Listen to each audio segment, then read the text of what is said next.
Hallelujah, hallelujah.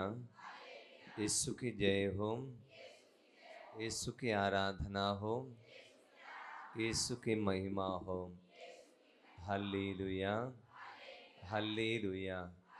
हे प्रभु यीशु, मैं आपको धन्यवाद देता हूँ हमारे परिवार के लिए और आपका कार्य करने के लिए आपने हमें बुलाया है। मैं आपकी स्तुति करता हूँ, मैं आपकी आराधना करता हूँ। हालेलुया, यीशु की जय हो, यीशु की आराधना हो। Hallelujah, hallelujah. यीशु की जय हो, यीशु की आराधना हो, यीशु की महिमा हो। Hallelujah, hallelujah.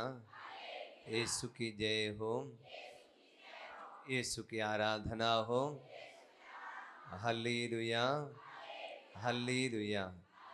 हे प्रभु यीशु, हमारे परिवार के लिए हम आपको धन्यवाद देते हैं, हम आपकी स्तुति करते हैं। पारिवारिक जीवन में जितने भी आशीर्वाद आपने अभी तक बरसाया है, मैं आपकी स्तुति करता हूँ, मैं आपकी आराधना करता हूँ। Hallelujah, hallelujah. यीशु की जय हो, यीशु की आराधना हो। Hallelujah, hallelujah.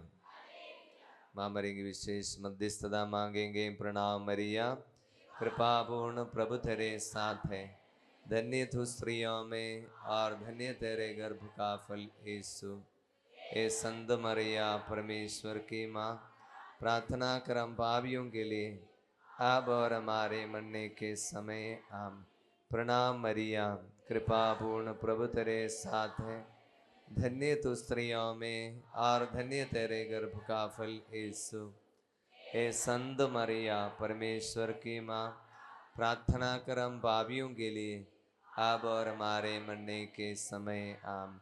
प्रणाम मरिया, कृपा पूर्ण प्रभु तेरे साथ है, धन्य तू स्त्रियों में और धन्य तेरे गर्भ का फल यीशु।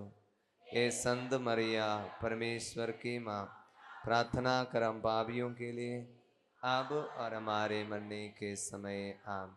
पिता पुत्र पवित्र आत्मा की महिमा हो। हालेलुया, यीशु की जय हो।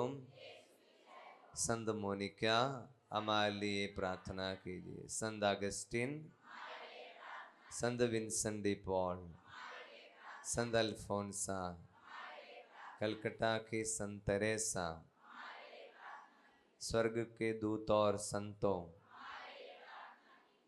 पिता पुत्र और पवित्र आत्मा के नाम पर आमीन।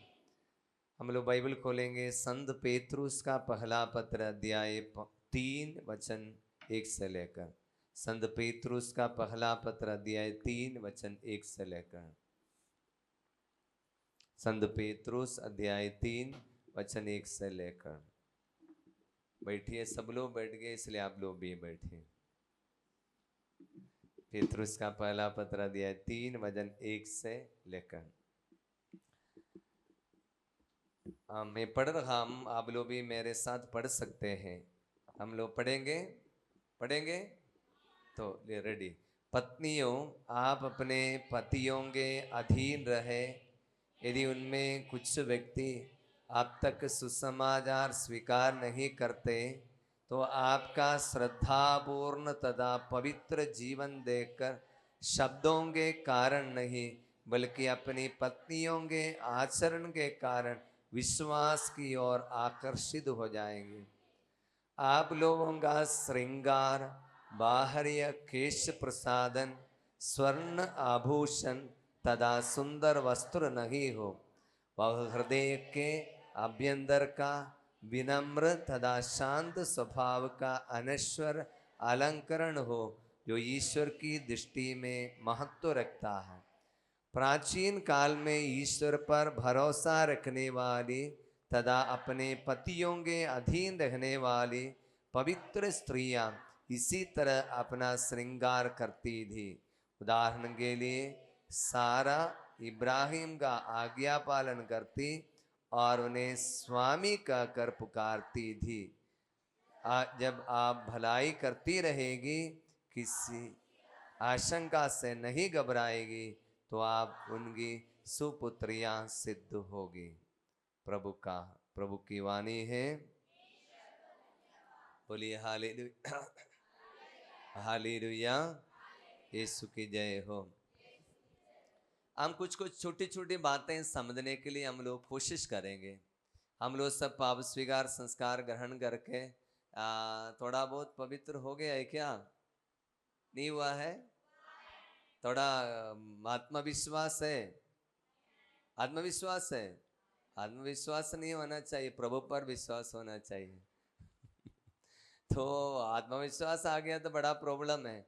कभी कभी हमारे पास स्वीकार के बाद में भी ये समस्या आ सकता है, ओह बहुत दिन के बाद मेरा पाप स्वीकार हो गया और थोड़ा फ्री हो गया, उसको बोलते हैं साइकोलॉजिकल एक सेटिस्फैक्शन मिलता है। मेरा पाप स्वीकार हो गया इसलिए मैं थोड़ा ठीक हो गया। वो फिर भी हमें आत्म स्वाभिमान पर अपने यहाँ पर भरोसा रखने में काम जा जाएगा और इसके बाद हम लोग फिर पाप में गिर जाएगा। इसलिए जितना हम प्रभु के करीब आते हैं उतना हम प्रभु पर निर्भर रहना शुरू करें। क्या बोला?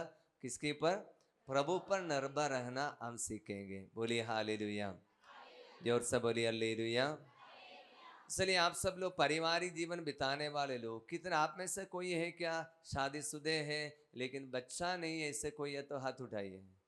हाँ, एक दो दो तीन है, हाथ नीचे कीजिए। हाँ, आपको मैं विशेष हम लोग कल प्रार्थना करेंगे।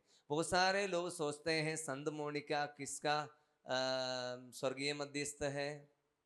संत मोनिका किसका स्वर्गीय मध्यस्थ? हमको बताइए ना, क्या है? क्या है? बिल्कुल नहीं। माताएं आ भी शामिल है। कभी भी माताएं मतलब जिसका जो बच्चा हो वही तो माता होगा ना। लेकिन जो माता शादी बच्चा नहीं हुआ तो क्या होगा? हमारे जो बहन लोग इधर आई है उनका त्योहार नहीं है क्या? इसलिए संत मोनिका सभी शादीशुदे महिलाओं का, मैरिड विमन, उसमें कुछ लोगों का बच्चा नहीं हुआ होगा, उन लोगों का भी है संत मोनिका। कभी आप लोग भूलना नहीं। कल आप लोग विशेष रूप से आप लोगों के लिए हम यहाँ पर प्रार्थना करेंगे। तो मेरे एक विश्वास है, मैं एक बात बता रहा हूँ। जब मैं आसाम में था, एक बार वहाँ पर ये निसंतान पतिपत्नियों का रिट्रीट चल रहा था, निसंतान पतिपत्नियों का रिट्रीट। तो हम एक ही ग्रुप के कैटेगरी के लोग आने पर हम लोग एक ही स्पिरिट में प्रेयर कर रहा है। तो मम्मी लोग महिला लोग आए, आप विशेष आपके परिवार के लिए ज़्यादा जोर देकर प्रेयर कर रहा है। तो हम लोग निसंतान पतिपत्नियों का रिट्रीट चल रहा था। उस समय में मैं मेरे घर में फ़ोन किया, किसको? मेरा भैया को, जिनका शादी हुआ था उनका बच्चा नहीं हुआ था, उनका बच्चा नहीं हुआ था। मैंने बोला आप लोग भी प्रेयर करो, हमारे यहाँ पर रिट्रीट निसंतान पतिपत्नियों का रिट्रीट चल रहा है, आप लोग भी प्रेयर करो। बोलो जरूर प्रेयर किया होगा। अगले साल में जब फिर से निसंतान पतिपत्नियों का रिट्रीट हो रहा था, एक टॉक के बाद में जब 1 या 2 दिन पार हो गया, रूम में चला गया, मेरा मोबाइल में मैसेज आ गया, भैया का बच्चा हो गया है। उसी निसंतान वो 1 साल में मैंने बता दो, उनका भी शादी तो बहुत लेट हो गया था, 5 साल के बाद में बच्चा हुआ। अभी ये लोगों के अंदर में एक और इच्छा, एक और बच्चा होने के लिए उनको फिर से 11 साल के बाद एक और बच्चा हो गया। इसलिए पिछले 2 साल पहले एक बच्चे का पहला कम्युनियन, एक का बपतिस्मा मैंने एक साथ किया। ये घर में एक ही प्रोग्राम मैंने किया है, तो दोनों का, एक पहले का कम्युनियन, पहला कम्युनियन और दूसरा का बपतिस्मा किया। चलिए हम लोग मिलकर प्रार्थना करेंगे। हम विशेष आप लोग प्रेयर करेंगे, जो बहन लोग यहाँ पर आए हैं जिनका बच्चा नहीं हुआ है, जिनको इस प्रभु ने जो बच्चे का वरदान दिया है, हम लोग मिलकर ये बहन लोगों के लिए प्रेयर करेंगे। आप लोग रेडी हैं? हाँ, इसलिए मेरा विश्वास बहुत सारे लोगों के लिए प्रेयर करके से बच्चे का वरदान मिल गया है। इसलिए मेरा पूरा विश्वास इस रिट्रीट के द्वारा प्रभु आप लोगों को बहुत बड़ी आशीर्वाद है, मैं प्रार्थना करती। इसलिए संत मोनिका सर्व माताओं का स्वर्गीय मध्यस्थ नहीं है, शादीशुदा सभी महिलाओं का, ठीक है ना? बोलिए हालेलुया, जोर से बोलिए हालेलुया। यीशु की जय हो, यीशु की आराधना हो, यीशु की महिमा हो। इसलिए हम लोग पारिवारिक जीवन बिताने वाले लोग एक महिलाओं का एक जिम्मेदारियों के बारे में थोड़ा बहुत हम समझने के लिए कोशिश करेंगे। प्रभु वचनों के द्वारा संत पेतरुस के द्वारा बोल रहा है, पत्नियों आप अपने पतियों के अधीन रहे। सबसे पहले ये महत्वपूर्ण बात, आप लोग पतियों के अधीन रहना। अधीन रहना मतलब क्या है? उनकी बात मानना मतलब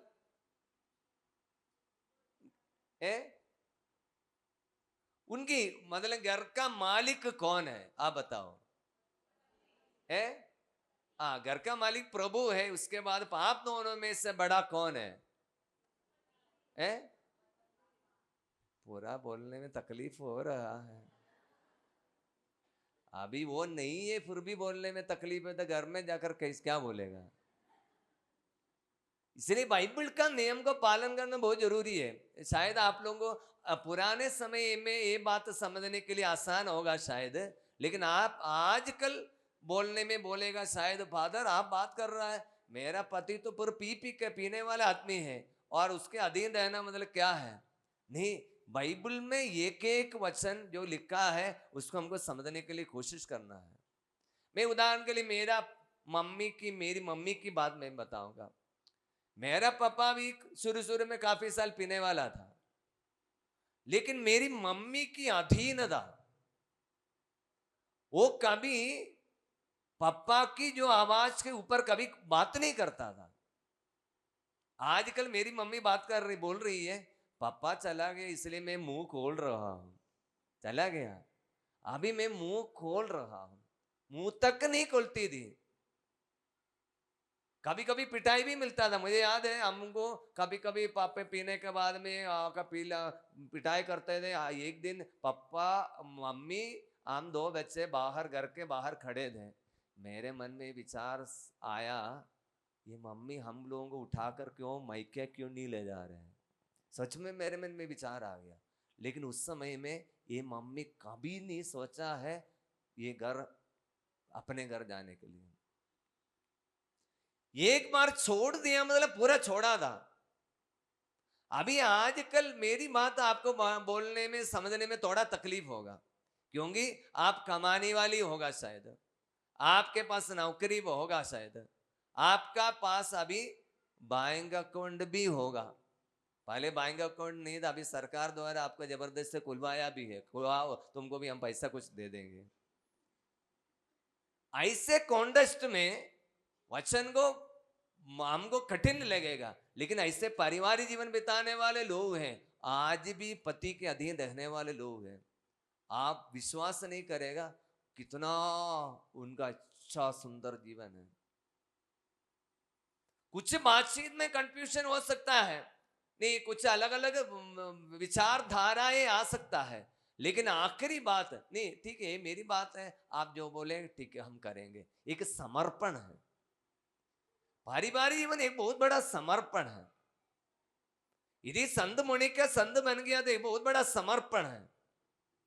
ऐसे एक अवस्था में संत मोनिका को लाया गया, पति ईश्वर को नहीं जानता था, सास ससुर बहुत पीड़ा तकलीफ देने वाली, लेकिन वो सारी माहौल के बीच में जो ईश्वर के से जो संबंध था जो हम जिसको शायद कल समझ में आएगा, ईश्वर पर जो भरोसा, जिसके कारण संत मोनिका आगे आगे बढ़ती गई, बढ़ती गई, बढ़ती गई, कभी पीछे नहीं हटी। उसके अंदर में आगे बढ़ने के लिए कुछ कारण था, जो प्रभु पर भरोसा था। इसलिए आगे के लिखा है, भजन में लिखा है, यदि उनमें, यहां पर लिखा प्राचीन काल में, वचन 5, प्राचीन काल में ईश्वर पर भरोसा रखने वाले तथा पतियों के अधीन रहने वाली पवित्र स्त्रियां इसी तरह अपने आप को श्रृंगार करती थी। वचन 4 का आगे है, 3 से लेकर, आप लोगों का श्रृंगार बाहरी केश प्रसाधन, स्वर्ण आभूषण तथा सुंदर वस्त्र नहीं हो, वही हृदय के अभ्यंतर का विनम्र तथा शांत स्वभाव का अनश्वर अलंकरण हो, जो ईश्वर की दृष्टि में महत्व रखता है। आज आप लोग तो सिंपल साड़ी से पहनकर आया है, सिंपल ड्रेस है, लेकिन कोई शादी में जाएगा, सबका चेहरा बदल जाएगा, पता भी नहीं चलेगा। यही वही दीदी है, वही आंटी है, वही मम्मी है, पता नहीं चलेगा। इतना मेकअप करेगा। करती है नहीं करती है? हाँ, एक दिन में क्या बोलते हैं, ऐसे ये क्रिसमस त्योहार मना रहा था। क्रिसमस त्योहार सब होने के बाद यीशु का चुम्बन होता है ना। हाँ, मैं ये बेबी जीसस को पकड़े हुए खड़ा था, बड़ी भक्ति से खड़ा था। थोड़ी देर के बाद में बेबी जीसस को देखा, बेबी जीसस लाल हो गया। सच बता रहा हूं, बेबी जीसस लाल हो गया। मैं सोचे क्या हो गया। बाद में मम्मी लो, बहन लो, सब आकर चुम्मा देकर चला गया। तो हमारे अंदर में सोच है कि क्रिसमस हो, त्योहार हो, शादी भी हो, ऐसे मेकअप करना है। बिना मेकअप करके हमारे जीवन में हमारे कोई आइडेंटिटी नहीं है, हमारी कोई पहचान नहीं है। इसलिए वचन को हमको समझना पड़ेगा। हमारा आप लोगों का श्रृंगार बाहरी केश प्रसाधन, स्वर्ण आभूषण, सुंदर वस्त्र नहीं हो, वह हृदय के अभ्यंतर का विनम्र तथा शांत स्वभाव का अनश्वर अलंकरण हो, जो ईश्वर की दृष्टि में महत्व रखता है। अनश्वर अलंकरण, ये नश्वर अलंकरण हमको आसानी से मिल जाएगा। नश्वर मतलब खत्म होने वाला है ना, आसानी से बाजार से मिल जाएगा, दुकान से मिल जाएगा। लेकिन अनश्वर अलंकरण वो क्या क्या है? विनम्रता और शांत स्वभाव। ये दोनों पुण्य के बारे में थोड़ा समझना बहुत जरूरी है। सुबह में मैंने बोला घमंड के बारे में, तो उसी समय उसके अनुसार उसका उल्टा है विनम्रता। विनम्र स्वभाव हमारे जीवन में बहुत जरूरी है, साथ ही साथ शांत स्वभाव हमारे जीवन में बहुत जरूरी है। आप लोग फादर बॉबी को जानते हैं ना। फादर बॉबी की एक शब्द में आपको बता रहा हूं, मैं किसी को कोट नहीं करता, लेकिन ये बात मुझे हमेशा याद आता है। फादर बोलता था कभी कभी, कोई पति नशा पीकर आता है, पत्नी को नशा चढ़ती है। क्या बोला?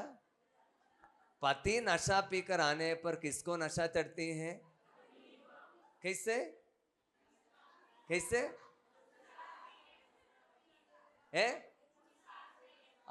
इतना चिल्लाने शुरू करेगी, पूरा शांत स्वभाव खत्म। इसलिए अच्छा हुआ फादर बॉबी आ नहीं पाए, बीमार है, आपको पता होगा, बीमार है, हॉस्पिटल में है। इसलिए कम से फादर बॉबी का नाम थोड़ा एक सेंटेंस बता रहा हूं, सच बता रहा हूं। हमारे शांत स्वभाव चले जाएगा, वो बैलेंस है, हमारे कैरेक्टर को बैलेंस करने वाला स्वभाव। माहौल अच्छा नहीं है, पति पीने वाला है, काफी कारण है गुस्सा करने के लिए, डांटने के लिए, चिल्लाने के लिए, काफी कारण है। लेकिन वो कारण के बीच में भी पवित्र आत्मा का फल वो शांत स्वभाव बनाकर रखना। वो मेरी मम्मी में देखा, सच बता रहा, वो शांत स्वभाव थी। उसके मुंह से गाली देते हुए कभी नहीं सुना, चिल्लाते हुए कभी नहीं मैंने नहीं देखा। काफी कारण उनके लिए था, 1 साल 2 साल नहीं, काफी लंबे 1 साल बहुत कष्ट झेलना पड़ा, लेकिन वो पवित्र आत्मा का फल शांत स्वभाव बनाकर रखा। इसलिए वचन बताता है हम लोगों के जीवन में ये शांत स्वभाव का अनश्वर अलंकरण होना चाहिए। कल के दिन में हम विशेष प्रेयर करते समय में, पवित्र आत्मा का अभिषेक के लिए प्रेयर करते समय में, ये पवित्र आत्मा का ये फल शांत स्वभाव के लिए प्रार्थना करना। एक दिन आपके शांत स्वभाव द्वारा आप पति को बचा पाएंगे।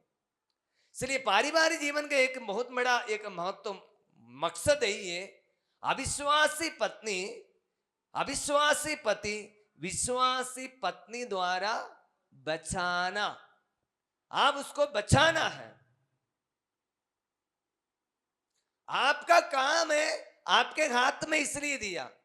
मुझे याद है मेरी एक दीदी, वो बेंगलोर में नर्सिंग के लिए पढ़ रही थी, तो मैं उनको मिलने के लिए गया, सेमिनारी में था, ब्रदर ट्रेनिंग में था। 1 साल में उनको मिलने के लिए गया था। उस समय में वो तुमकुर से बेंगलोर तक करीब 2 घंटा बस में चला और मैं तो मुझे इतना प्रेयर करना नहीं आता था। वो जैसे बेंगलोर में बस उतरा, उसने बोला मैं पूरा गाड़ी में 4 रोसरी किया। क्या बोला? 4 रोसरी किया। मैंने एक भी नहीं किया था, सच बता रहा हूं। उसके बाद वो तैयारी कर रहा था, अपना जीवन साथी के लिए प्रेयर कर रहा था, लेकिन शादी से फिक्स हो गया। शादी के बाद में कुछ दिन के बाद पता चला उसका पति थोड़ा सा पीने वाला। कितना? बहुत ज्यादा नहीं, तो कभी कभी त्योहार में इस समय पे पीने वाला। ये दीदी को बहुत दुख लगा कि मैं कितने साल से प्रेयर कर रही थी, मेरा जीवन साथी के लिए ऐसा जीवन साथी मिल जाए ताकि मैं शांति से जीवन बिताए, एक साथ प्रेयर करें, लेकिन एकदम थोड़ा सा उल्टा मिले। पुनः नहीं पीले, लेकिन उसको थोड़ा सा पीने वाले भी उसको अच्छा नहीं लगा। आप विश्वास नहीं करेगी, 2 साल के अंदर ये पति पीने वाला हमेशा के लिए छोड़ दिया। आज वो कोई पीने वाला है, पता चलने से उनको अच्छा नहीं लगता है। वो पीने वाले दोनों प्रचार अभी यूके में है, प्रभु के प्रचार की सेवा करे, पति पत्नी, बेटा भी इतना सुंदर प्रभु की सेवा कर रहा है। पीने की बात भी सोच रहे, मतलब 2 साल के अंदर उसने अपने पति को बचाया। इसलिए आप लोगों के जीवन में एक सवाल बहुत साल से प्रार्थना में कर रहा होगा, ये प्रभु मैं कितने साल से प्रेयर कर रही थी, मेरा पति कब बच जाएगा। आप बच नहीं गया बोलकर हिम्मत नहीं हारना, लेकिन ये विश्वास करना मेरा पति मेरी प्रार्थना द्वारा बच जाएगा। आपको विश्वास करना पड़ेगा। वही है, इसलिए हम रिट्रीट में भाग ले रहा है, इसलिए हमें आराधना में भाग ले रहा है, इसलिए हम अपने आप को पवित्र बनने, पाप स्वीकार द्वारा अपने आप को पवित्र बनने के लिए कोशिश कर रहा है। अपने आप को पूर्ण रूप से समर्पित करना, उसके लिए आपके जीवन में एक पवित्र आत्मा का फल की बहुत जरूरी है। दूसरे मैं कुछ उदाहरण दे दूंगा। केरल में एक भैया था, उसका नाम है बाबू। उसकी पत्नी हमारे केरल के बड़ा retreat centre, divine retreat centre में प्रार्थना करने के लिए गई। उसकी प्रार्थना करने की एक ही लक्ष्य था, अपने पति को नशा से छुड़ाना। रिट्रीट में भाग ले गई थी, एक ही प्रार्थना, मेरे पति को बचाना, मेरे पति को बचाना, मेरे पति को बचाना। लेकिन वो आदमी को बुलाए, वो रिट्रीट में नहीं आया, पत्नी प्रेयर करने के लिए चली गई। रिट्रीट खत्म होने के बाद में उसके अंदर में पवित्र आत्मा का अभिषेक मिला। वो प्रेयर करना शुरू की, हे प्रभु पवित्र आत्मा से मेरे पति को, पहले तो प्रेयर करता, पहले पति को बचाता, ऐसे प्रेयर करता था। अभी रिट्रीट में आने के बाद उसके प्रार्थना में थोड़ा चेंज आ गया, ऐसे प्रार्थना शुरू किया, हे प्रभु मेरे पति को पवित्र आत्मा से भर दे। एक दिन बाबू नशा पीकर सो रहा था रात को, लेकिन बीच में ये बाबू उठ गया। उठ जाते, कैसे उठा आपको पता है? उसके चेहरे पर थोड़ा पानी जैसे गिर गया, उठ गया। आपको पता है क्या पानी था? पत्नी उसके बगल में बैठकर उसके सिर पर ऊपर हाथ रखकर रोती हुई प्रार्थना कर रही थी। उसके आंसू उसके चेहरे पर गिरा, वो उठी, वो उठा। पता चला मेरी पत्नी मेरे लिए प्रेयर कर रही है। उसके अंदर में एक पश्चाताप आ गया। पहले रिट्रीट के पहले वो बहुत शायद चिल्लाती थी, बहुत पहले बहुत गुस्सा करती थी, पहले भी प्रेयर करती थी, लेकिन ऐसे रात को जब वो नहीं देखते समय में ऐसे प्रार्थना नहीं करती थी।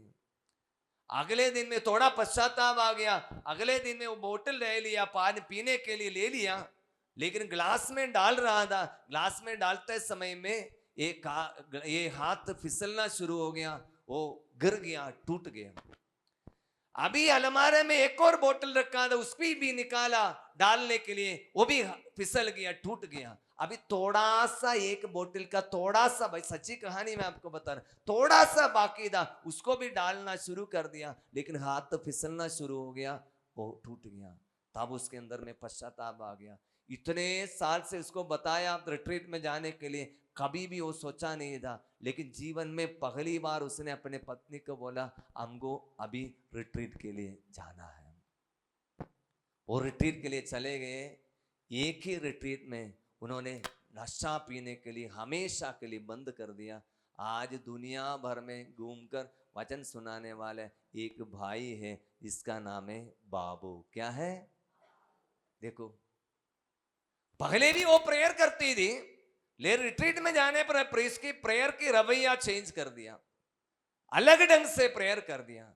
वो आंसू बहाते हुए मेरे पति को बचाना ही है, बचाना। यदि मैं, प्रभु ने मेरे हाथ में दिया है, यदि मैं उसको, प्रभु मेरी हिस्सा ले लेगा मुझसे। आजकल सबसे ज्यादा ये आप लोग सुना है क्या? कॉकरोच पार्टी सुना है क्या? है? अब मैं इसके बारे में थोड़ा न्यूज पढ़ते समय आजकल एक शब्द है जो बार बार न्यूज में आता है, कॉकरोच पार्टी। क्या मांगता है लोगों से, नेताओं से? आपको पता है? एक शब्द है, वो सारी बात में से एक मुख्य शब्द है। कॉकरोच पार्टी लोगों से, नेताओं से मांग रहा है। आपको पता है? वो शब्द का नाम है अकाउंटेबिलिटी, मतलब हिस्सा। आपको हिसाब देना है। क्या बोला? हाँ, नेताओं को बोल रहे तुमको हमारे ऊपर हिसाब देना है, क्योंकि हम लोगों ने आपको जिताकर भेजा है। अकाउंटेबिलिटी मांग रहा है। इसलिए प्रिय मम्मी लोग और दीदी लोग, यदि ईश्वर ने आपके हाथों में आपके पति को रखा है, तो प्रभु आपसे क्या मांगेगा? हिसाब मांगेगा। जैसे प्रभु ने काइन को पूछा, तुम्हारा भाई कहाँ है? आपको क्या पूछेंगे? आपका पति भी कहाँ है, बच्चे भी कहाँ है, पूछेगा। ये हिसाब आपको देना ही पड़ेगा। ये बहुत बड़ा बुलाहट है। इसलिए मैं वैवाहिक जीवन के बुलाहट के बारे में सोचते समय में मैं सोच रहा हूं कि मेरा बुलाहट जो पुरोहित बनने का है, कुछ शिष्य लोग यहां पर जो बैठी है, उनका बुलाहट से भी थोड़ा बड़ा है, मैं समझ रहा हूं। क्यों? मैं पुरोहित बन गया, कुछ साल इधर उधर सेवा किया, आप लोग थोड़ा याद किया तो किया है, उसके बाद हम मर जाएंगे। मर जाने के बाद हम खत्म, हमारा जो भी सेवा भी खत्म। लेकिन आप लोग कुछ खत्म करके जा रहे हैं क्या? आप लोग कुछ शुरू करके जा रहा है। क्या है? क्या शुरू करके? एक नई पीढ़ी को जन्म देकर जा रहा है। मेरी बात समझ में नहीं आ रहे नहीं आ रहे? हाँ, आपको, इसलिए मैं आजकल मेरे सोच विचार के अनुसार ये वैवाहिक जीवन में एक बहुत बड़ा बुलाहट है, मैं समझ रहा हूं। कलीसिया बुलाहट ही तो बता रहा है, लेकिन हमसे भी थोड़ा बड़ा हमको जैसे लग रहा है, क्योंकि आप एक नई पीढ़ी को जन्म देकर जा रहे हैं। बहुत बड़ा बुलाहट है। इसलिए हमारे जीवन में ये विनम्रता और शांत स्वभाव बहुत ही अनिवार्य है। शांत स्वभाव द्वारा संत मोनिका ने अपने जीवन साथी को, अपने सास को, अपने ससुर को और अपने बेटा अगस्टिन को ईश्वर के लिए विश्वास के द्वारा उनको बचाया। चलिए हम एक और बार इस वचन को पढ़िए।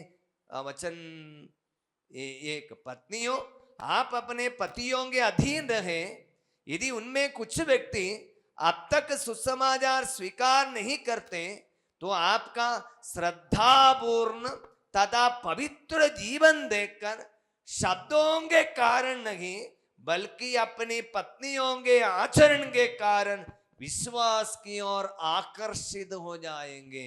मेरे पीछे दोहराइए, यदि उनमें कुछ व्यक्ति अब तक सुसमाचार स्वीकार नहीं करते, आपका श्रद्धापूर्ण तथा पवित्र जीवन देखकर शब्दों के कारण नहीं बल्कि अपनी पत्नियों के आचरण के कारण विश्वास की ओर आकर्षित हो जाएंगे। विश्वास की ओर आकर्षित हो जाएंगे। अभी देखिए रिट्रीट के बाद में आपके जीवन में क्या परिवर्तन आने का है। रिट्रीट के पहले आप लोग क्या बोलता था, शब्दों के कारण पति या बच्चे को आकर्षित करने के लिए कोशिश करते थे। कैसे कोशिश करते थे? शब्दों के कारण। कभी चिल्लाती थी, गुस्सा करती थी, डांटते थे, मारते थे। पति को नहीं, बच्चों को मारते थे। कभी पति को भी मारा होगा, जो भी है। हम शब्दों के कारण आप उनको आकर्षित करने के लिए कोशिश करते थे। अभी क्या करना है? आपका पवित्र जीवन देखकर आपका पति विश्वास की ओर आकर्षित हो जाएंगे। आप मेरी बात देखिए, मैं एक छोटी सी सिंपल प्रैक्टिकल बात है, बड़ा लंबा टॉक नहीं, छोटी छोटी बात मैं आपको बताऊं, प्रैक्टिकल टिप्स। कुछ मैं छत्तीसगढ़ में कहीं में जाते समय में मैं कोई हमको बता रहा था, फादर मैं एक लड़का को प्यार करती हूँ, बहुत साल से प्यार कर रही हूँ, लेकिन वो पता नहीं वो मेरे साथ नहीं आ रहा है और किसी के पीछे जा रहा है, फादर मैं क्या करूँगा। और उसने बोला, फादर वो लड़का है ना वो क्रिश्चियन भी नहीं है, मैं क्या करूँ। आपका बेटी के लिए भी मैं एक छोटा सा प्रैक्टिकल उदाहरण दे रहा हूँ। क्या करेंगे? आपका लड़का एक आपकी बेटी और नॉन क्रिश्चियन से प्यार हो गया तो क्या करेंगे आप बताओ? प्रैक्टिकल बात है, क्या करोगे? आप बोलेंगे इससे शादी नहीं करेगा, बोलेंगे ना? नहीं बोलेगा? हाँ, खत्म हो गया। शब्दों का कारण कुछ होगा? नहीं होगा। मैं बता रहा हूं, मैं इनको बता दिया। इससे लड़का लड़की का प्यार होना उसमें कोई गलत बात है क्या? अपने आप में कोई गलत नहीं, लेकिन लड़की, आप प्रैक्टिकल बात मैं बता रहा हूं। कोई लड़का को आपकी बेटी से प्यार हो गया, समझ लो बहुत प्यार हो गया। पहले वो लड़का आपकी बेटी को प्यार करता था, लेकिन धीरे धीरे वो लड़का आपकी बेटी में और कुछ देखना शुरू कर दिया। वो क्या है? उसका विश्वास।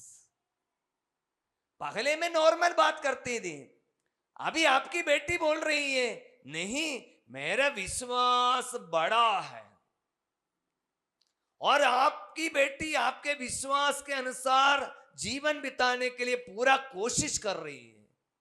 ये लड़का पूरा आपकी बेटी को आपके अपनी विश्वास की ओर आकर्षित करने के लिए कोशिश कर रहा है, लेकिन आपकी बेटी अपने विश्वास में दृढ़ हो रही है। धीरे धीरे प्यार बढ़ता जाएगा। ध्यान से सुनना, प्यार बढ़ता जाएगा। वो लड़का आपकी बेटी को जो पहले प्यार करते थे, धीरे धीरे आप उसका प्यार में भी शिफ्ट आएगा। वो क्या प्यार करेगा? आपकी बेटी का विश्वास को नहीं तो धर्म को वो प्यार करना शुरू करेगा। यही मैं बोलूंगा असली विश्वास की ओर आकर्षित होना। समझ में आ रहा नहीं आ रहा? आ रहे नहीं आ रहे? आपको समझ में नहीं आया? नहीं आया? मैं एक और बार बताऊंगा। आपकी बेटी किसी लड़का के साथ प्यार हो गया, कोई प्रॉब्लम नहीं, लेकिन धीरे धीरे वो अपनी ओर आकर्षित कर रहा था, लेकिन धीरे धीरे समझ में आया ये लड़की का विश्वास पर वो बहुत निष्ठा रख रखे हैं, वो छोड़ने वाले नहीं है, नाम के लिए छोड़ने के लिए नहीं है, उसका विश्वास वो लड़का को लग रहा है अरे ये लड़की से भी प्यार उस लड़का को उसका विश्वास की ओर आकर्षित हो जाएगा। तो क्या बोलेगा? नहीं, मैं तुमको नहीं, तुम्हारे विश्वास को मैं पसंद कर रहा हूं। समझ में आ रहा नहीं? क्या नहीं आ रहा? वो आपकी ओर आकर्षित हो जाएंगे। इसलिए यही वचन बताता है यदि उनमें कुछ व्यक्ति अब तक सुसमाचार स्वीकार नहीं करते तो आपका श्रद्धापूर्ण तथा पवित्र जीवन देकर, श्रद्धापूर्ण तथा पवित्र जीवन देकर शब्दों के कारण नहीं, बहुत शब्द तो बोल दिया, बल्कि पत्नियों के आचरण के कारण विश्वास की ओर आकर्षित हो जाएंगे। इसलिए प्रिय मम्मी लोग, प्रिय दीदी लोग, ये अपने आप को सवाल करने का समय है, क्या मेरी पति को या मेरे बच्चों को मेरे विश्वास को देखकर उनके अंदर में एक लगाव, एक आकर्षण आया है क्या? आपको सवाल करना पड़ेगा। एक आकर्षण नहीं है प्रियजन, विश्वास एक आकर्षण होना चाहिए। वो बाकी नश्वर चीजों से, बाकी बहुत सारी अनश्वर चीज हम पहन रहा है, कपड़ा बाल बना रहा है, लिपस्टिक लगा रहा है, साड़ी अच्छा से पहन रही है, सब कुछ है, उसमें एक छोटा सा आकर्षण है, लेकिन उससे भी एक बड़ा आकर्षण होना चाहिए आपका विश्वास। ये बात समझने वाले व्यक्ति अपने बेटियों को समझाना, मैं आजकल प्रभु ने मुझे ये रहस्य हमको समझा दिया, वो बोल रहा हूं तुम प्यार करो कोई प्रॉब्लम नहीं, लेकिन तुम्हारा विश्वास कितना है? क्या तुम प्यार की बात तुम्हें ये बता रहा है क्या? नहीं, प्रभु ने ये कहा है, ये गलत बात है, ये पाप नहीं करेंगे, ये गंदी बात नहीं करेंगे, हमारे लिए ये पाप है, नहीं करेगा। हर बात में ये लड़का गंदी बात करने के लिए शुरू करेगा, ये लड़की बोलेगा नहीं, यीशु ने कहा है। मैं आपको बता रहा, एक छोटा सा एक विश्वास की ओर आकर्षण बता रहा हूं।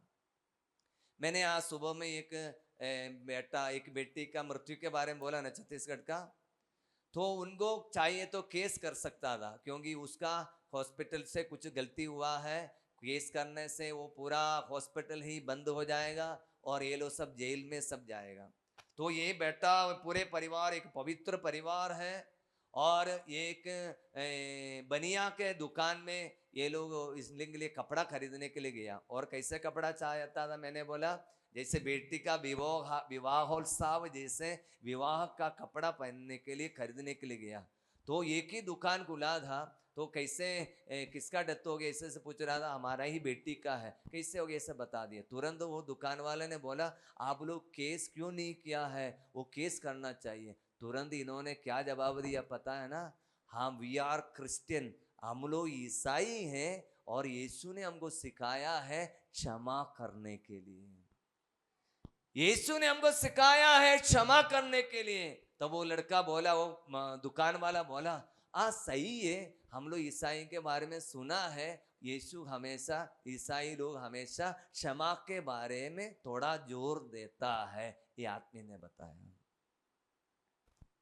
सुनिए प्रियजनों, संत मोनिका के रिट्रीट में खत्म होने के बाद में आप लोग घर में जाते समय में हम सीरियसली एक प्रार्थना करना चाहिए, हमारे जीवन में एक बदलाव आना, हमारे स्वभाव में एक बदलाव लाना, हमारे जीवन में विनम्रता एकदम 100% डाउन।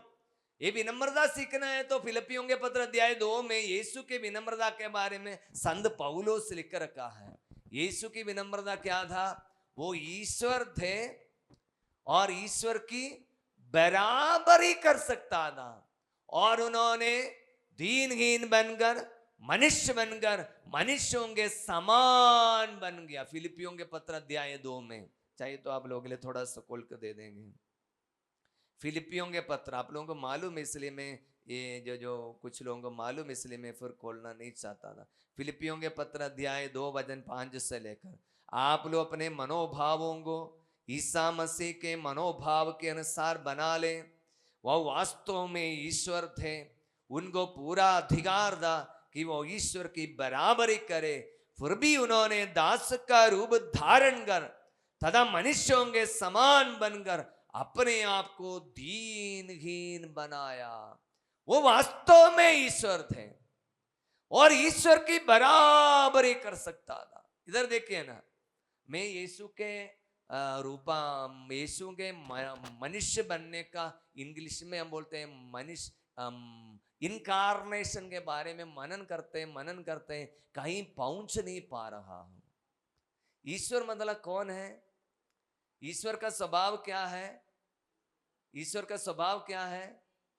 प्रेम है। और ईश्वर के बारे में आप क्या जानते हैं? ईश्वर मतलब एक और है, ईश्वर सर्वव्यापी है। बोलिए ईश्वर, ईश्वर ईश्वर सर्वव्यापी है। हर जगह पर ईश्वर का अपना एक्सिस्टेंस है, लेकिन सर्वव्यापी ईश्वर, वो ईश्वर की बराबरी कर सकता था, लेकिन वो सर्वव्यापी ईश्वर मनुष्य बनकर एक ही जगह के लिए फिक्स्ड रहना, इंग्लिश में बोलते हैं limited to space and time बोलते हैं, एक ही समय के निर्धारित होकर और एक ही जगह के लिए। चलिए, हम मैं मनुष्य होने के कारण मेरे लिए रहने के लिए कितना जमीन चाहिए? इतना है ना? कितना? आपको कितना चाहिए? जितना बैठा है उतना ही चाहिए।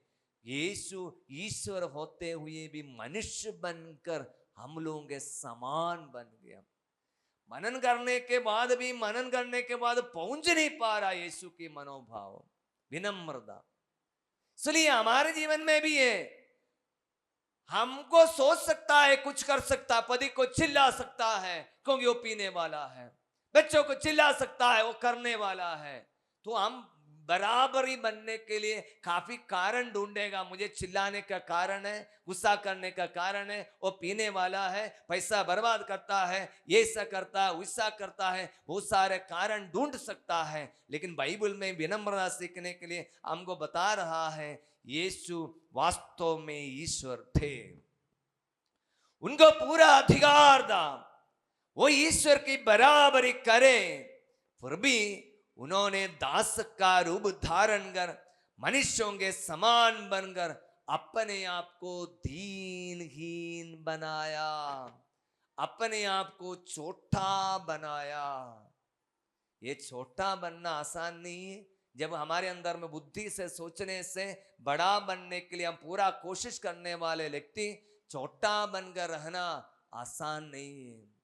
वो पीने वाले पति के सामने छोटा बनना आसान नहीं है। गुस्सा करने वाले बच्चों के सामने, वो बात तो नहीं मानने वाले बच्चे के सामने चुप रहना वो आसान नहीं है। उसके लिए बड़ी विनम्रता की जरूरत है। बोलिए हालेलुया, जोर से बोलिए हालेलुया, हालेलुया। यीशु की जय हो, यीशु की आराधना हो। Hallelujah, hallelujah, hallelujah, hallelujah. इसलिए हमको काफी कारण है चिल्लाने के लिए। आपको शैतान बोलेगा तुमको चिल्लाने का काफी कारण है। नंबर 1 आया, लिख कर रखो, नंबर 1 क्योंकि मैं पैसा कमाने वाली हूं। नंबर 2 वो काम नहीं करता है, पूरा काम मैं अकेला करता हूं। नंबर 3 बताओ, नंबर 3 बताओ। उदाहरण के लिए, मैं तो इतना ही मुझे आ रहा है, क्या करेगा। नंबर 3 क्या है? अभी तक उसने बर्बाद ही किया है। मैंने पूरे खड़ा कर दिए, घर भी मैंने ही बनाया, उसने पूरा बर्बाद ही किया है। नंबर 4 क्या है? क्या बोला? अगर वो तो हो गया, और कुछ बताओ ना। बच्चों का पूरा पढ़ाई लिखाई मैंने ही किया है। इसी प्रकार शैतान आपके सामने नंबर 2, 3, 4, 5, 10 तक बना कर दे देंगे। आपको डांटने का, गुस्सा करने का, चिल्लाने का, ये सब करेगा। लेकिन इसलिए मैं एक ही वचन को समझाने के लिए कोशिश, वास्तव में वो अधिकार था, ईश्वर की बराबरी करने का पूरा अधिकार था। लेकिन वो अधिकार को छुप रहा। इसलिए बाइबल पंडित लोगों ने बताता है यीशु ने बपतिस्मा क्यों स्वीकार कर लिया। यीशु को बपतिस्मा स्वीकार करने की जरूरत था क्या? यीशु क्यों बपतिस्मा स्वीकार कर लिया? क्यों? लेकिन मनुष्यों के समान बनने के लिए बाइबल पंडित लोगों ने बताता है यर्दन नदी में पानी में डुबकी लेकर बपतिस्मा लेते समय में यीशु के मन से ये निकाल दिया मैं ईश्वर हूं, ये विचार को खत्म कर दिया। वो पूरा मनुष्य बन रहा था। नहीं तो कभी कभी विचार आएगा मैं ईश्वर हूं, याद रखना। इसलिए आपको पता नहीं पड़ेगा। संत मत्ती अध्याय 4 में शैतान यीशु को प्रलोभन देते समय में पहला 2 प्रलोभन में यही सवाल करता है यदि तुम ईश्वर के पुत्र हो। वो बात हमको समझ में नहीं आता है। हम बोलेगा तुम क्या, लोगों को पूछने से ले बोले क्या प्रलोभन था? अरे यीशु को भूख लग रहा था इसलिए बोला तुम खाओ, यदि रोटी खाओ, बोला पत्थर से रोटी बनाओ, बोला नहीं। प्रलोभन हो नहीं था, प्रलोभन नहीं था, अपनी पहचान की सवाल। यदि तुम ईश्वर के पुत्र हो कह दीजिए ये पत्थर रोटियां बन जाएगा। तो मैं सोच रहा हूं यीशु कैसे रहा होगा। और ये सवाल अपने अस्तित्व की, अपनी पहचान की सवाल किया जा रहा है। यदि ईश्वर के पुत्र हो, यदि मैं यीशु के जय पर होता जरूर मैं गिर जाता था। मैं, लेकिन यीशु का बाइबल का ज्ञान था, इसलिए बोला लिखा है मनुष्य रोटी से ही नहीं जीता, ईश्वर के मुंह से निकलने वाले हर एक शब्द से जीता है। इसलिए सवाल उसकी पहचान की पर सवाल। इसलिए शैतान आपके सामने, इस शैतान बार बार बता रहा है, ये बहुत बड़े एक रहस्य हमको समझना पड़ेगा। हमारे जीवन में स्वर्गदूत, बाइबल के अनुसार स्वर्गदूत ही शैतान बन गया। आपको पता है क्या? नहीं पता है? आज स्वर्गदूत ही पता, शैतान बनकर, मतलब घमंडी, उनके अंदर में घमंड आ गया, इसलिए शैतान बन गया। इसलिए हमारे जीवन में जो किसी न किसी प्रकार की घमंड आएगा कि हम बड़े हैं, उससे भी बड़े हैं, तो काफी कारण हम ढूंढने लगेगा, चिल्लाने के लिए, गुस्सा करने के लिए, डांटने के लिए, चुप रहने के लिए। कुछ लोग तो साइलेंस रहेगा, कुछ लोग चिल्लाता नहीं, साइलेंस। जैसे रिट्रीट में कुछ लोग साइलेंस रहता है, किसी किसी घर में साइलेंस है, 1 साल का साइलेंस। एक उदाहरण दे दूंगा। एक लड़की और पति पत्नी में छोटा सा लड़ाई झगड़ा हो गया था। उसके बाद में पति ऊपर जाकर सोने के लिए चला गया। पति सोचा होगा हमेशा लड़ाई तो होता है, पत्नी सोने के लिए तो ऊपर आएगी, उस समय तो जरूर आएगी, सॉरी मेरे से गलती हुआ है, ऐसे गुण ढूंढना, गुस्सा नहीं करना चाहिए, वो माफी वो मांगने के लिए आएगी, सब बैठा था। लेकिन पति सो गया। पत्नी क्या कर दिया, पत्नी भी सोचा हम नहीं, ऐसे छोड़ेंगे नहीं, इस बार तो छोड़ेंगे नहीं, वो मेरे पास आएगा बोलकर वो नीचे वाले कमरे में सो गई। सुबह में उठा, अरे पति के पास नहीं गया है, माफी मांगा भी नहीं, वो भी ऊपर सो गया, ये भी नीचे सुबह में 4 बजे जैसे उठ गया, बेड को भी बनाकर वो उसके कमरे में चला गया। कमरा सब खुला था, लेकिन तब पड़ा है वो आदमी मर गया था। असली कहानी बता रहा हूं। इसलिए बाइबल में बताता है सूरज के डूबने तक अपने क्रोध को कायम नहीं रहने दें। सूरज का डूब रहा है, इसलिए हमें क्षमा करने के लिए कारण ढूंढना पड़ेगा। सुबह में मैंने बोला धन्यवाद देने के लिए हमको कारण ढूंढना पड़ेगा, विनम्र बनने के लिए हमको कारण ढूंढना पड़ेगा। यीशु के बारे में बाइबल बता रहा है वो कारण ढूंढा, यीशु क्षमा करने के लिए कारण ढूंढा। क्या ढूंढा? ये पिता इन्हें क्षमा कर क्योंकि ये नहीं जानता है। आपको भी कारण ढूंढना पड़ेगा, ओ प्रभु मेरे पति को क्षमा करना, मेरे बच्चों को क्षमा करना क्योंकि ये नहीं जानता है। सिंपल है। हम लोग सोचा है आध्यात्मिकता बहुत कठिन है, नहीं, आध्यात्मिकता की सही पकड़ को आपको मिलना पड़ेगा, तभी आपको समझ में आएगा ये बहुत ही आसान है। नहीं तो हम लोग बहुत कॉम्प्लिकेटेड बना देते हैं। बस विनम्रता सीख ली, इसलिए जब घमंड और विनम्रता आते समय मुझे और कोई बोलने का मन ही नहीं कर रहा है, वही में से सब कुछ पकड़ पकड़ कर आएगा। बोलिए हालेलुया, जोर से बोलिए हालेलुया। यदि इंग्लिश समझने वाला है तो एक मैं आपको एक फॉर्मूला दे देंगे, आध्यात्मिकता की एक फॉर्मूला लिखो, WHG लिखो, WHG, WHG, WHG मतलब HHG, HHG आध्यात्मिकता की एक फॉर्मूला। WHG फुल फॉर्म क्या है? पहला H का फुल फॉर्म है होलीनेस, क्या है? पवित्रता। दूसरा शब्द क्या है? दूसरा H क्या है? ह्यूमिलिटी। पवित्रता, ह्यूमिलिटी। ह्यूमिलिटी कैसे प्रैक्टिस करेंगे उसको? जी, जी क्या है? ग्रैटिट्यूड, नहीं तो ग्रेटफुलनेस। श्री एक मनुष्य के अंदर में पवित्र बनने का एक शॉर्टकट है, आपको विनम्र बनना पड़ेगा। विनम्रता के द्वारा। विनम्रता कैसे प्रैक्टिस करेंगे? सिंपल है, हमेशा क्या करना है?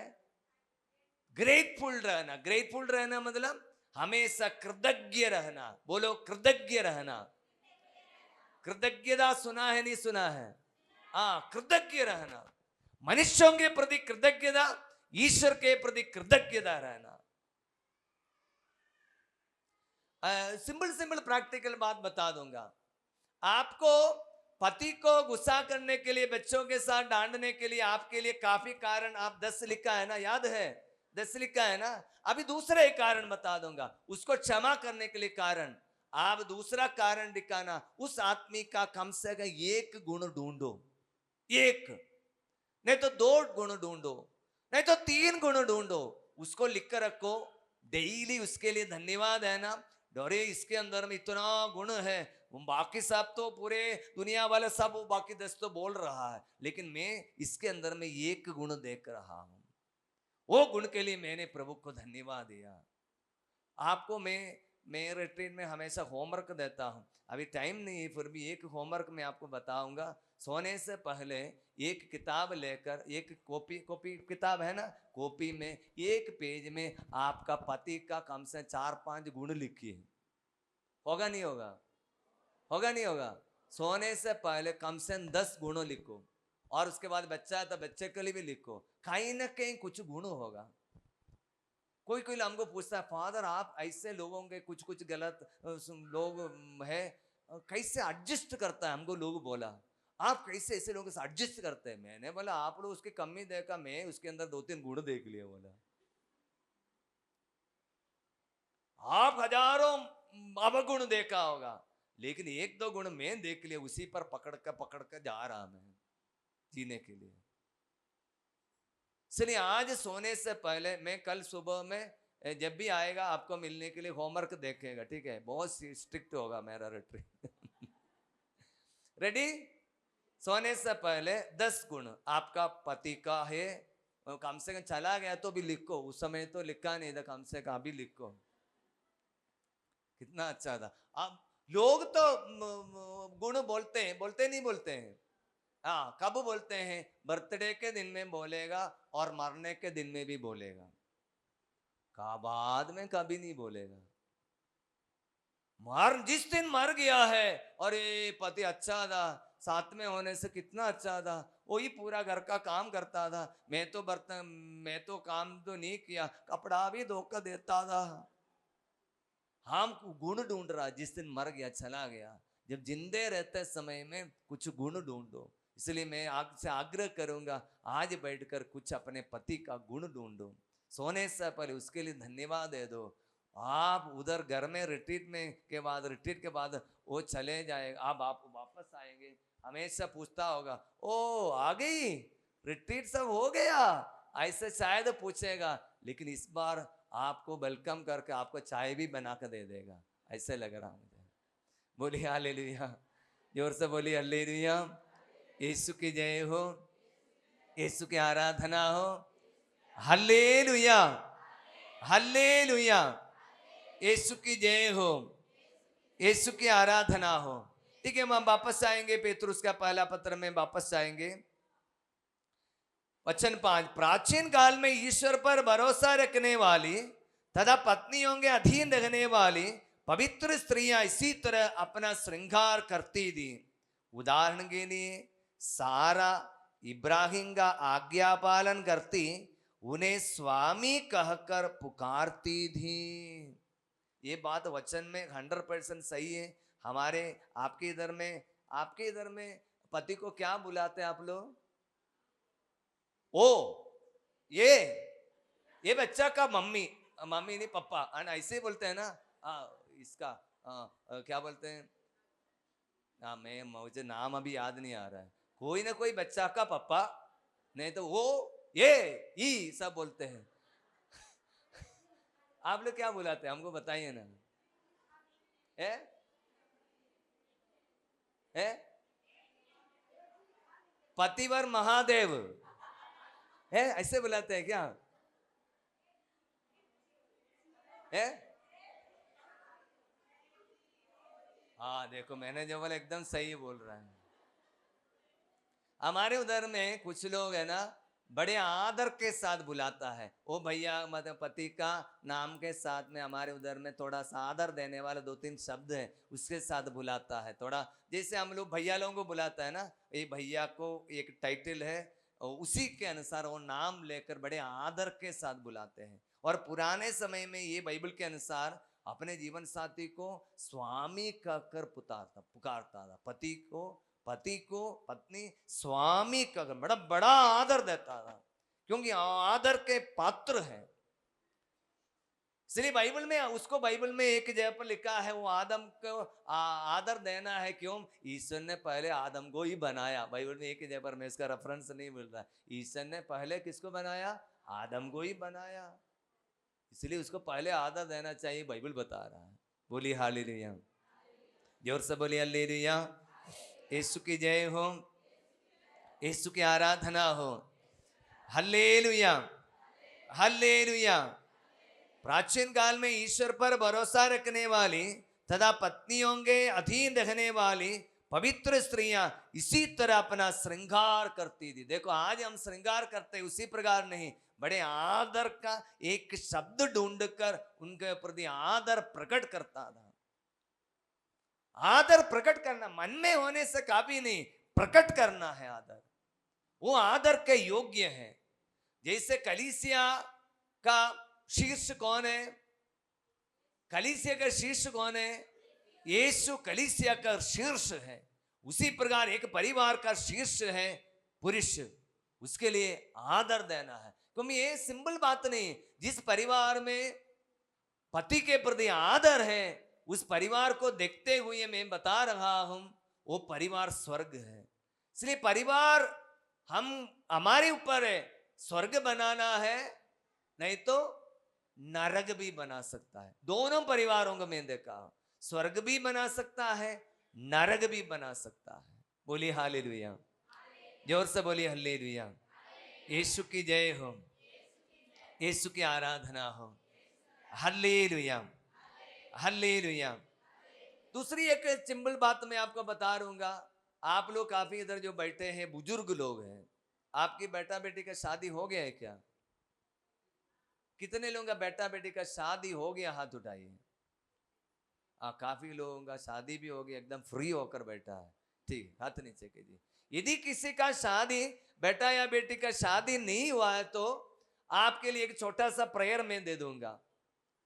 यदि किसी बेटा या बेटी का शादी नहीं हुआ तो आप लोग प्रेयर करना। बाइबल में एक वचन है, बाइबल में लिखा है उत्पत्ति ग्रंथ में, मैं तुम लोगों के लिए एक उचित जीवन साथी दे दूंगा, एक सूटेबल लाइफ पार्टनर। ये बाइबल की वायदा है। आपको पता है कौन सी संस्कार ईश्वर ने सबसे पहले स्थापना की? आपको पता है? विवाह संस्कार है। मनुष्य, ईश्वर ने सब कुछ बनाने के बाद अच्छा लगा बोला, लेकिन एक बात बोलते समय ईश्वर ने अच्छा नहीं लगा बोला। वो क्या है? मनुष्य अकेला रहना अच्छा नहीं है, मनुष्य अकेला रहना अच्छा नहीं है, इसलिए मैं उसके लिए एक उचित जीवन साथी दूंगा। वचन उत्पत्ति अध्याय 2 वचन 18, उत्पत्ति अध्याय 2 वचन 18, प्रभु ने कहा अकेला रहना मनुष्य के लिए अच्छा नहीं, इसलिए मैं उसके लिए एक उपयुक्त सहयोगी बनाऊंगा। ये ईश्वर की एक बहुत बड़ी वायदा है। इसलिए इस वायदा के अनुसार मुझे देखिए ना, एक छोटा सा प्रेयर, इस वायदा के अनुसार आप लोग प्रेयर करना, ये प्रभु आपने वायदा किया है, मैं उसके लिए मनुष्य अकेला रहना अच्छा नहीं है, उसके लिए एक उपयुक्त सहयोगी दूंगा। इसलिए ऐसे बोलना, ये प्रभु मेरे बेटे मेरी बेटी के लिए अनादिकाल से रखा हुआ जीवन साथी को ढूंढने परखने, वो लोग शायद ढूंढेगा, वो लोग भी परखेगा, और आप लोग माता पिता द्वारा कन्फर्म करके कलीसिया की आशीर्वाद द्वारा मेरे बच्चे का शादी होने का आशीर्वाद प्रभु से मांगना। ये बाइबल की वायदा है। कुछ साल पहले ये प्रभु ने हमको प्रार्थना दिया था, क्या है, मेरे बेटे या बेटी के लिए इस वचन के अनुसार उचित जीवन साथी प्रभु ने दूंगा बोला है, तो आपका प्रभु के वचन पर विश्वास करती नहीं करते हैं? हाँ, मैं बोला मैं हर एक वचन पर विश्वास करता हूं। यदि प्रभु ने बोला मैं उचित जीवन साथी दूंगा बोला है, तो आप विश्वास करना मेरे लिए। यदि मेरे आपकी बेटे या बेटी को जन्म देते समय में आपका यदि उसका बुलाहट शादी का बुलाहट है, तो प्रभु ने ऑलरेडी जीवन साथी को भी बनाया है। अभी प्रॉब्लम क्या है, पता नहीं काम पर है, इसलिए क्या करना पड़ेगा, ढूंढना परखना, आप लोग माता पिता द्वारा कन्फर्म करके कलीसिया के द्वारा आशीष करके स्वीकार करना। शादी कितने लोगों के बीच में होता है? शादी कितने लोगों के बीच में होता है? 3 लोग। कौन कौन? लड़का लड़की और ईश्वर की आशीर्वाद। आजकल बहुत सारे लोग ईश्वर के आशीर्वाद के लिए नहीं चाहता, वो भी घमंड है, मैं जैसा हूं वैसा ही रहूंगा, मुझे किसी की जरूरत नहीं है। अपने ईश्वर ने कहा, ईश्वर ने जोड़ा है, मनुष्य अलग नहीं करे, लेकिन ईश्वर को जोड़ने ही नहीं दे रहा है, स्वयं जुड़ रहा है। स्वयं जो जुड़ेगा वो क्या करेगा? टूट जाएगा। स्वयं जोड़ेगा टूट जाएगा। इसलिए ईश्वर की अनुमति के लिए अपने आप को समर्पित करना, ईश्वर के आशीर्वाद के लिए समर्पित करना, ईश्वर के लिए समय के लिए समर्पित करना। उपदेश ग्रंथ में लिखा है सब कुछ के लिए एक समय है। जन्म देने का समय, मरने का समय, प्यार करने का समय, सब कुछ के लिए एक समय है। वो समय के लिए इंतजार करना। सुलेमान का सर्वश्रेष्ठ गीत में लिखा है, प्यार को समय से पहले जगाना नहीं। क्या है? प्यार को समय से पहले जगाना नहीं, प्यार को। इसलिए आपके बेटे लोग मूवी सब देखकर, जो छोटे बच्चे से लेकर मैं मूवी सब देखकर वो प्यार को पहले से ही जगा रहा है। इसलिए एक समय है प्यार को जगाने का। पढ़ाई के समय में पढ़ाई में ध्यान देना है। बहुत ही इन दिनों में सुनी हुई बात, 5वीं क्लास में पढ़ने वाले बच्चे, 5वीं क्लास में पढ़ने वाले बच्चे और कोई लड़के लोगों के साथ लड़की लोग के साथ रिश्ता बनाकर जो पाप जो हो रहा है हम यहां पर बोल नहीं सकता है। पहले ये सब सोच भी नहीं सकता था। समय से पहले मतलब समय से बहुत पहले ये गंदी वीडियो, गंदे चीज, मूवी सब देखकर पहले इसको प्यार को जगा रहा है। इसलिए प्रिय मम्मी लोग, आप लोग बहुत प्रेयर करना आपके परिवार के लिए। इसलिए हर बात में एक ही सोल्यूशन निकल रहा है, वो सोल्यूशन ही है प्रेयर करना। और संत मोनी क्या प्रार्थना की एक संत है, वो प्रार्थना में हिम्मत नहीं हारती थी। वो प्रार्थना इसलिए 17-18 साल अपने बेटे के लिए प्रेयर किया, लेकिन उसको कुछ भी नहीं मालूम है, तो भी एक चीज मालूम था, क्या था? प्रार्थना करना आता था। लेकिन आप लोग यहाँ से जाते समय मैं आपसे एक ही आव करूंगा, प्रभु कुछ नहीं भी मिला है तो मुझे प्रार्थना करने सिखाना। संत मोनिका के समान प्रार्थना में उत्तर मिलेगा। प्रार्थना टाइम वेस्ट नहीं है, प्रार्थना एक बहुत बड़े एक हथियार है। इसलिए यीशु प्रार्थना करते समय शिष्य लोग आकर यीशु से क्या पूछा? हमें प्रार्थना करना सिखाइए। आपके बच्चे, आपके पति आपसे पूछना पड़ेगा, हमें प्रार्थना करना सिखाइए। ये भी आपको सवाल करना है, क्या मैं किसी को प्रार्थना करने के लिए किसी को सिखाया है क्या? किसी के लिए एक्स्ट्रा टाइम देकर प्रार्थना कर रहा है क्या? दूसरे एक बात मैं आपको सिंपल छोटी छोटी बात बताऊंगा। आपके परिवार में के कुछ विषय के बारे में आप लोग काफी चिंतित होगा, बेटा या बेटी हो, जीवन साथी हो, किसी के बारे में चिंता कर रहा होगा। कभी चिंता करते ही नहीं करते हैं? करते ही नहीं करते हैं। तो क्या करना है? चिंता कर रही है तो क्या सोल्यूशन क्या है?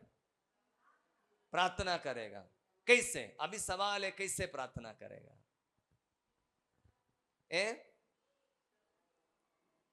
आप लोग तो बहुत प्रेयर, बहुत साल से प्रेयर भी किया, पर भी उत्तर नहीं मिल रहा होगा। वो सवाल का उत्तर दे रहा, आप बोला प्रॉब्लम माने तो प्रार्थना करना, लेकिन सवाल थोड़ा और आगे जाना पड़ेगा, कैसे प्रार्थना करना है? समर्पण करना है। वेरी गुड, बहुत अच्छा है। समर्पण करना है, धन्यवाद है ना। और क्या बोला? पूरा परिवार मिलके, ठीक है ठीक है। वो दीदी मम्मी एक बात बताई, इसलिए मैं आपको बता रहा हूं। मान लीजिए आप लोग रोसरी परिवार में करते हो, पति नहीं आ रहा है, बच्चे भी नहीं आ रहा है, तो क्या करेगा? आप प्रेयर करने वाली है तो क्या करेगा? वो लोग नहीं आ रहे हैं ना, आप उसका प्रार्थना का भी कमी को आपको पूरा करना पड़ेगा। एक पति के लिए भी एक रोसरी करना पड़ेगा, बच्चे के लिए भी एक रोसरी करना पड़ेगा। इसी प्रकार आप परिवार को पूरा बचाएगा। ठीक है, वो भी हो गया, ये मम्मी बता दी इसलिए बता रहे हैं। इसलिए एक व्यक्ति की प्रार्थना की कमी परिवार में है, पति को भी करना चाहिए, बच्चे को भी करना चाहिए, उसकी कमी को आपको पूरा करना पड़ेगा। संत मोनिका ने इसे किया, पति का प्रार्थना का कमी को पूरा किया, सास का पूरा किया, बच्चे का पूरा किया, सबका प्रार्थना संत मोनिका पूरा करता रहा। इसके अलावा आपको कैसे प्रार्थना करना है थोड़ा सा बताइए ना। एक बात मैं आपको बता रहा हूं, मान लीजिए आपके बेटे नशा पीने वाले हैं, मान लीजिए गिरजा नहीं जाने वाला है, मान लीजिए आप 10 साल से प्रेयर कर रही है, मेरे बेटा गिरजा नहीं जाता है, प्रार्थना नहीं कर रहा है। आप प्रार्थना कर रहा है बेटे के लिए, उससे काफी नहीं है। लेकिन क्या करना चाहिए? आपके बेटे जैसे कम से कम 10 लाख लोगों को, नहीं तो 10,000 लोगों को, आस पड़ोस में जितने भी लोग हैं जो गिरजा नहीं जाता है, उन सबको भी प्रभु की ओर उठाना। क्या करना है? प्रार्थना में स्वार्थ प्रार्थना प्रभु को पसंद नहीं। बाइबल खोलिए, तिमोथी का पत्र,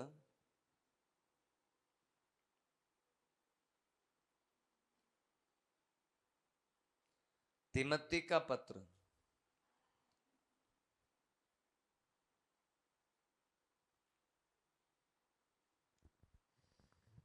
तिमोथी का पत्र अध्याय 2 वचन 3, यह उचित भी है, हमारे मुक्तिदाता ईश्वर को भी प्रिय है। मतलब दूसरों के लिए मध्यस्थ प्रार्थना। वचन 2:1 से लेकर पढ़ता हूं। मैं सबसे पहले अनुरोध करता हूं सभी मनुष्यों के लिए, विशेष रूप से राजाओं और अधिकारियों के लिए अनुनय प्रार्थना निवेदन धन्यवाद अर्पित किया जाए, जिससे हम भक्ति तथा मर्यादा के साथ निर्विघ्न तथा शांत जीवन बिताए। यह उचित भी है, हमारे मुक्तिदाता ईश्वर को भी प्रिय है, क्योंकि वचन 4, क्योंकि अभी पढ़िए 4 वचन आप पढ़िए, क्योंकि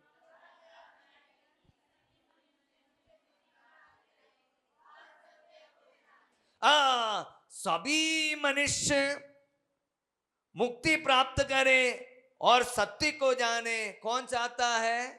ईश्वर चाहता है, क्योंकि केवल एक ही ईश्वर है, न ईश्वर तथा मनुष्य होंगे, केवल एक ही मध्यस्थ है, अर्थात ईसा मसीह। इधर देखिए, मुझे ये स्वार्थ प्रार्थना प्रभु को पसंद नहीं है। बहुत सारे मम्मी लोगों को मिला है पूरा रोसरी बेटे के लिए, प्रॉब्लम क्या है उनको कोई समझाया नहीं, इसलिए किसी को पता नहीं कैसे समझेगा। सुबह कभी संडे में एक बार गिरजा जाया, गिरजा का 5 मिनट का प्रवचन में किसको क्या बात समझ में आया, कुछ समझ में आना है तो आप लोग बीच बीच में रिट्रीट में जरूर आना है, आपको कुछ समझ में आना चाहिए, इसलिए आप प्रेयर करना है। गिरजा में फादर ने प्रवचन दिया, परिवार में कुछ प्रॉब्लम है तो आप लोग परिवार के लिए प्रेयर करना है, इसलिए आप लोग फादर ने बोला है, इसलिए रोशनी ले लिया, सुबह से लेकर बेटे के लिए प्रेयर कर रहा है। फादर इतने साल से मेरे बेटे के लिए प्रेयर कर रहा है, बेटा बदलाव नहीं ला रहा है, कारण क्या है? प्रभु जैसे चाहता है, आप प्रेयर नहीं कर रहा है। प्रभु की इच्छा क्या है? वचन 4, वह चाहता है सभी मनुष्य मुक्ति प्राप्त करे और सत्य को जाने। Everyone comes to the knowledge of truth. सभी लोग ये जानना, मुक्ति का ज्ञान सबको मिलना, सभी लोग। इसलिए आपके जीवन में एक प्रॉब्लम आ गया है तो आज रिट्रीट के बाद जाते समय में पहले जैसे प्रेयर किया है, हाथ उठाकर रोसरी करने, मेरे बेटे के लिए, पति के लिए प्रेयर करने वाली आप नहीं बन जाएंगे। ये प्रभु मेरे बेटे जैसे, मेरी बेटी जैसे, मेरे पति जैसे शायद नशा पीने वाले 10,000 लोगों को मैं समर्पित करता हूं, मात्र मेरी बेटी को नहीं, मेरे पति को नहीं, वह 10,000 लोगों को प्रभु नशे से छुटकारा देना। ऐसे प्रार्थना करना सीखना, क्योंकि ईश्वर चाहता है सभी मुक्ति प्राप्त करें। बोलिए हल्लेलुया।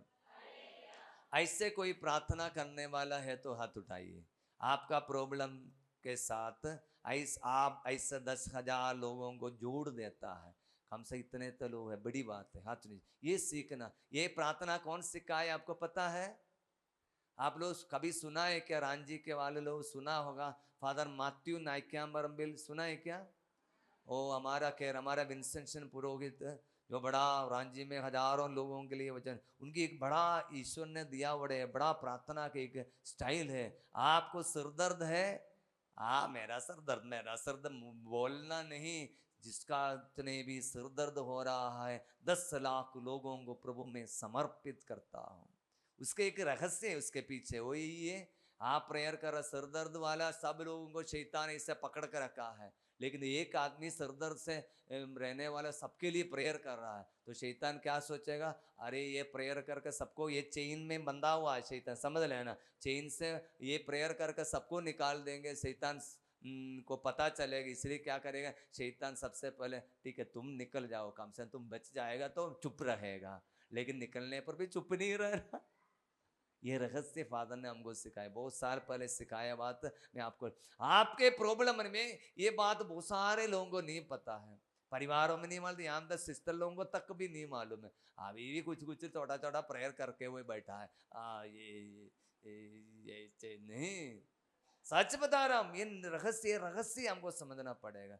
आपके घर में एक प्रॉब्लम है तो संत इब्रानियों के पत्र में प्रभु यीशु ने कहा, दुख, ये यीशु ने स्वयं दुख भोगा, इसलिए दुख भोगने वालों की वह सहायता कर सकता है। बोलिए, यीशु ने स्वयं दुख भोगा है, इसलिए दुख भोगने वालों को सहायता कर सकता है।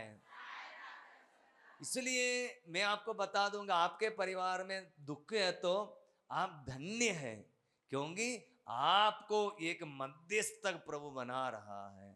आपकी प्रॉब्लम को लेकर नहीं, आपके जैसे कष्ट झेलने वाले 10,000 लोगों को, 10 लाख लोगों को प्रभु की ओर उठाना, एक एक मिसा बलिदान में उठाना। मैं आपको एक 100% रहस्य बता रहा हूं, आपके जीवन में एक बड़ा डिलीवरेंस, छुटकारा मिलेगा।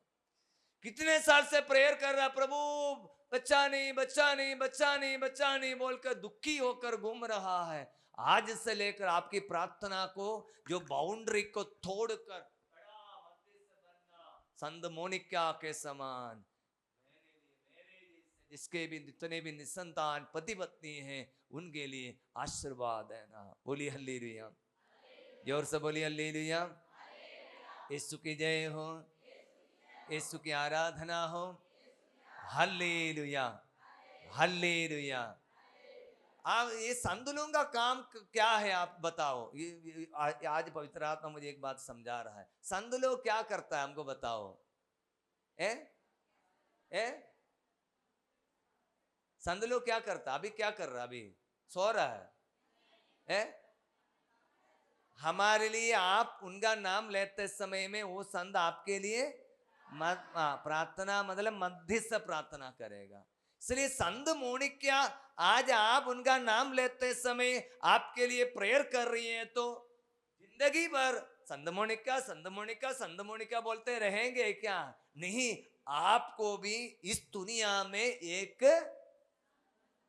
संत बनना थोड़ी देर बाद, उससे पहले एक मध्यस्थ बनना है। क्या है? क्या बनना है? एक मध्यस्थ बनना है। यदि आपके छोटा सा प्रैक्टिकल में, ये लंबा टॉक नहीं बताने क्योंकि हमारा एक कुछ विषय को समझाना है तो उसको लंबा टाइम चाहिए, इसलिए मैं वही लंबा टॉक नहीं, छोटी छोटी बातों को प्रैक्टिकल बातें बता रहा हूँ। मान लीजिए आप एक ही पारिश के इलाके के लोग आया है, आपके पारिश पर घर घर में प्रॉब्लम है बोल के तुम्हें अकेला मत बैठो, घर से निकलो, एक प्रेयर ग्रुप बनाओ। आपके 4-5 लोग मिलकर परिवार में जो टूटे हुए परिवार के लिए प्रेयर करो। आप एक बड़ा मध्यस्थ प्रार्थना दल बन गया। वो पारिश में एक नवीकरण आ जाएगा, पारिश में एक बड़ा नवीकरण आ जाएगा। इसी प्रकार आप, इसलिए मैं बोलूंगा अच्छा हो आप लोगों के किसी किसी के परिवार, सबके परिवार में नहीं होगा, किसी किसी के परिवार में कुछ तो प्रॉब्लम होगा ना, नहीं है क्या? हाँ, इसलिए आपको प्रभु ने यहां पर बुलाया, मेरे लिए दे दो मेरे लिए दे दो बोल के जाने के लिए नहीं। आप यहां से कैसे जाएंगे? एक मध्यस्थ बनकर जाएंगे। बोली हालेलुया, जोर से बोली हालेलुया। यीशु की जय हो। मैं एक छोटा सा उदाहरण मेरे बारे में बताऊंगा, टाइम हो रहा है, छोटा सा ब्रेक होगा। मैं आप लोगों कह रहा कुछ लोग मेरा गवाही सुना होगा, मुझे सेमिनारी से सब निकाल दिया गया था और मैं ईश्वर की बड़ी अद्भुत कृपा से पुरोहित बनने के लिए आया। मुझे सेमिनारी से निकाल दिया है तो मैं एक मध्यस्थ, किसका मध्यस्थ है आपको पता है? जिसको बुलाहट में तकलीफ है, वो कोई भी, इसलिए मैं कहाँ पर जाता हूँ, फोन करो, मेरा नंबर ले लो, किसी का प्रॉब्लम है तो मुझे बुलाओ, मैं उनके लिए ऐसे लोग जिसका बुलाहट में तकलीफ में है, पुरोहिताई बुलाहट हो, सिस्टर का बुलाहट, ऐसे बहुत सारे लोगों का मदद करने के लिए मुझे आशीर्वाद दिया। इसलिए मैं प्रभु को धन्यवाद देता हूँ। प्रभु मेरे जीवन में बुलाहट में कष्ट आ गया, इसलिए मैं प्रभु को धन्यवाद देता हूँ। इसलिए आज आपको आपके जीवन में कष्ट आ गया, इसलिए थोड़ा धन्यवाद देने का कारण मिला है, नहीं मिला है? मिला है।